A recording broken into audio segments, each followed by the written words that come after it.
Hello everyone, I'm delighted to be speaking to you all today.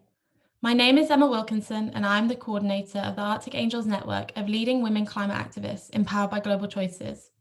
Together, we are driving action on the polar ice crisis. Like the Seychelles, the polar regions are home to an abundance of marine biodiversity. These mesmerizing places are also crucial for global climate stability. They are the thermostats of planet Earth. Warming 3 times faster than the rest of the world, the Arctic is the ground zero of climate change.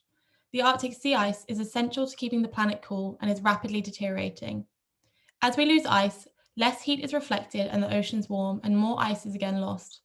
Ice loss is now not only a symptom of climate change, but also a driver.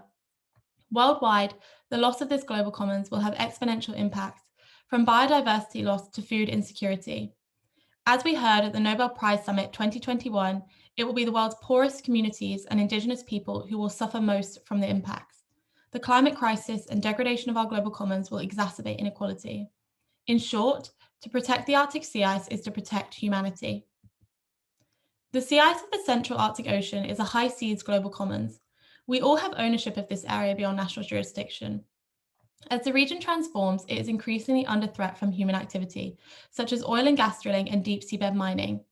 Additionally, newly exposed waters mean the shipping industry can expand activity in the region, in turn increasing the risk of fuel spillages. In a frozen environment, such spills would be catastrophic and accessibility to clean them up is limited.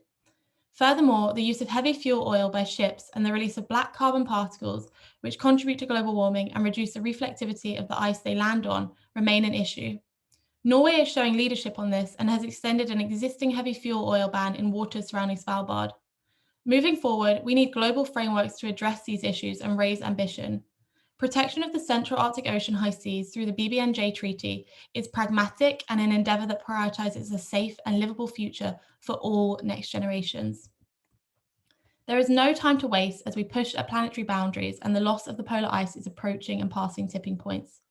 As young people, we have thus far been missing from the BBNJ Treaty negotiations, yet we have significant influence. From the recent German ruling for climate protection legislation to be strengthened, to the Australian ruling that the government has a duty to protect young people from the climate crisis, youth activists are driving political action to protect people and planet. As the coordinator of Global Choices Arctic Angels Network, I can testify to the power of young people to lead on climate justice. Currently covering 21 countries, the Arctic Angels are committed, resilient, and solutions-oriented, but young people cannot do it all alone. At Global Choices, we work in a genuinely intergenerational way and collaborate across generations to share wisdom and provide support. This has been invaluable to me as a mentor to the Arctic Angels.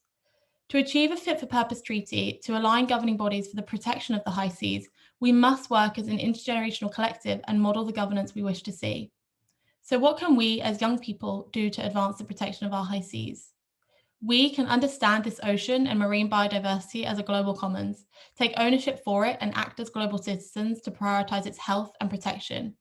We can ally behind the High Seas Alliance and call on our political leaders to support the adoption and ratification of a comprehensive treaty to protect our high seas, a once-in-a-generation opportunity, and ensure negotiations are completed at the fourth and final Intergovernmental Negotiation Conference.